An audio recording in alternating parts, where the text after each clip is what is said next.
नमस्कार, मैं हूं विनोद महलर। आप देख रहे हैं दामुद्दा। दामुद्दा पर आज हम करनाल लोकसभा क्षेत्र के बारे में चर्चा करेंगे। इस समय यहां पर संजय भाटिया जो भारतीय जनता पार्टी के सांसद हैं, उन्हें कौन चुनौती दे रहा है? क्या इस दफा जनता उनसे खुश है? खैर, इस सबसे पहले हम करनाल के इतिहास के बारे में आपको जानकारी देते हैं।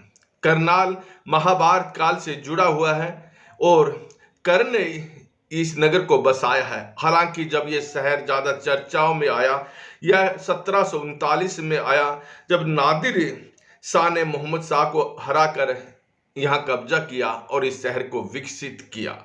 उसके बाद अगर हम बात करें तो 1763 में राजा गोपाल ने, जो जींद के राजा थे, उन्होंने इस शहर पर कब्जा कर लिया था। लेकिन 1785 में मराठे आए और मराठाओं ने राजा गोपाल सिंह को यहाँ से भगा दिया और यहाँ अपना राज्य स्थापित कर लिया।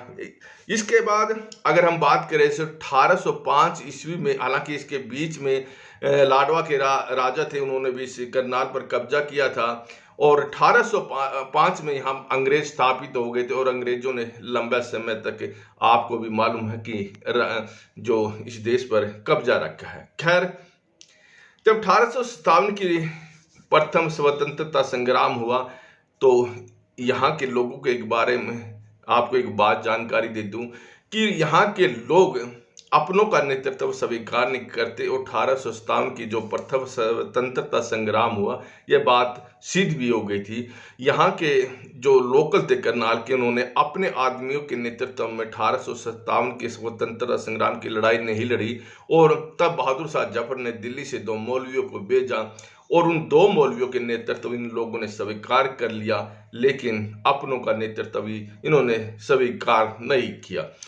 खैर, देश आज़ाद हो गया और देश आज़ाद होने के बाद 1952 में पहली दफ़ा लोकसभा के चुनाव हुए और करनाल से 2 सांसद चुनकर गए।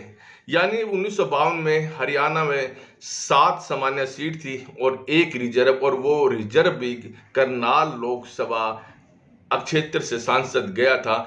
जो सांसद बने थे यहाँ, वो सुभद्रा जोशी जो सियालकोट से थी, और दूसरे सांसद यहाँ से देहरादून से सत्यवादी डॉक्टर वीरेंद्र कुमार बने थे।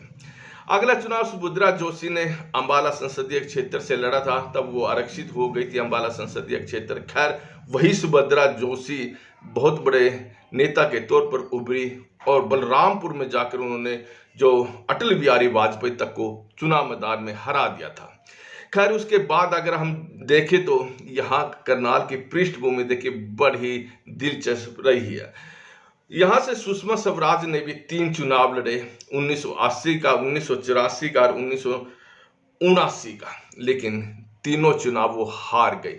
सुषमा स्वराज का सपना कभी पूरा नहीं हुआ। हालांकि दिल्ली से भी वो सांसद बनी और दिल्ली की मुख्यमंत्री तक रही। करनाल ही वह भूमि रही है जहां बहुत बड़े नेता और पूर्व प्रधानमंत्री चौधरी चरण सिंह और पूर्व उप प्रधानमंत्री देवीलाल की राहें अलग अलग हुई है। दरअसल चौधरी देवीलाल 1989 में करनाल संसदीय क्षेत्र से अपने भाई के दामाद महेंद्र सिंह लाठर को टिकट देना चाहते थे, लेकिन चौधरी चरण सिंह नहीं चाहते थे कि महेंद्र सिंह लाठर को टिकट दे, और चरण सिंह जो करनाल संसदीय क्षेत्र से गुजरात के रहने वाले जो पिल्लू मोदी, उनको टिकट देना चाहते थे, लेकिन देवीलाल ने इसका विरोध किया और उन्होंने अपने जो सगे भाई हैं सादराम, उनके जो दामाद थे महेंद्र सिंह लाठर, उनको टिकट दे दिया। महेंद्र सिंह लाठर जब चुनाव टिकट तो मिल गया, लेकिन उनकी जीत पर संशय खड़ा हो गया। चौधरी ओम प्रकाश चौटाला जानते थे कि अब महेंद्र सिंह लाठर चुनाव हो सकता है शायद जीते, लेकिन उन्होंने रणनीति बनाई और तत्कालीन जो विदेश मंत्री अटल बिहारी वाजपेयी थे, उनको करनाल में लेकर आए और अटल बिहारी वाजपेयी के करनाल में प्रचार करने के बाद यहाँ का जो परिदृश्य था वो बदला और बदलने के बाद मात्र 18,000 वोटों से महेंद्र सिंह लाठर चुनाव जीत गए। महेंद्र सिंह लाठर पहले नेता थे स्थानीय, जो पहली बार यहाँ से सांसद बने। खैर, उसके बाद यहाँ चरणजी लाल 4 बार यहाँ से सांसद बने और 1998 में चौधरी भजन लाल ने यहाँ से आकर चुनाव लड़ा ताकि पंडित चरणजी लाल का टिकट काटा जाए। तो खैर क्या हुआ, 1998 में चौधरी भजन लाल यहाँ से सांसद बन गए और 1999 में एक बार फिर चुनाव हुए। लेकिन यहाँ माना जाता था कि चौधरी भजन लाल PhD हैं राजनीति के, लेकिन चौधरी भजन लाल की PhD यहाँ के लोगों ने खराब कर दी और 1999 में बड़े मार्जिन से भजन लाल को हरा दिया और जो RD स्वामी थे वो भारतीय जनता पार्टी के टिकट पर यहाँ से सांसद बन गए। खैर उसके बाद हार जीत चलती रही, कांग्रेस उसके बाद 2 लोकसभा चुनाव भी जीती।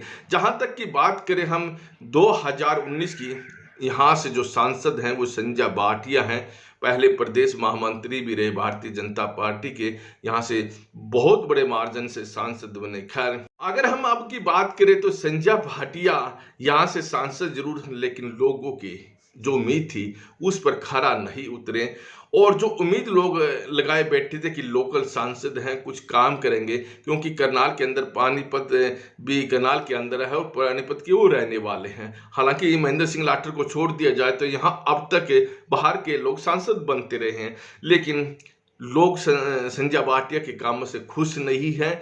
बहुत सारी उम्मीदें थी लेकिन संजय भाटिया भी उन उम्मीदों पर खरे नहीं उतरे हैं। और जहां तक अब बात करें कि क्या संजय भाटिया को 2024 में टिकट मिल जाएगा, इस पर अगर हम जानकारी जो हमें हासिल हुई है कि संजय भाटिया को टिकट मिल सकती है, इस बात से इनकार नहीं किया जा सकता, लेकिन उन्हें बहुत बड़ी चुनौती करनाल में मिल रही है। वो चुनौती दे रहे हैं जो 2019 के जो टिकट वितरण हुआ था उस समय भी दी थी, वो है एडवोकेट वेदपाल। और जो प्रदेश महामंत्री हैं भारतीय जनता पार्टी को और जो संगठन है बहुत बेहतर तरीके से चला भी रहे हैं और कह सकते हैं कि वो संगठन की धुरी बने हुए हैं। एडवोकेट वेदपाल 2024 में भी चुनाव के लिए करनाल लोकसभा से दावा ठोक रहे हैं। और जो अब जानकारी मिल रही है कि पार्टी जो सर्वे करवा रही है उस सर्वे में भी एडवोकेट वेदपाल और जो मौजूदा सांसद संजय भाटिया दोनों के नाम पर ये देखा जाएगा कि इनमें से कौन जीत सकते हैं। उसके बाद जो चर्चा होगी टिकट वितरण में उस सर्वे के आधार पर होगी। जहां तक की बात है एडवोकेट वेदपाल की, एडवोकेट वेदपाल रोड समुदाय से आते हैं और करनाल संसदीय क्षेत्र में रोड समुदाय की करीब 2.25 लाख के आसपास वोट हैं और ये पहला समुदाय है जिनकी इतनी बड़ी संख्या में वोट है। लेकिन इस एरिया में बहुत बड़ा असर विधानसभा चुनाव में पड़ता है। कम से कम 10-12 सीटें ऐसी हैं कि यहाँ रोड समुदाय के लोग ज़्यादातर रहते हैं और कई सीटों पर वो चुनाव भी जीते आए हैं और कई सीटों पर उनका प्रभाव भी है।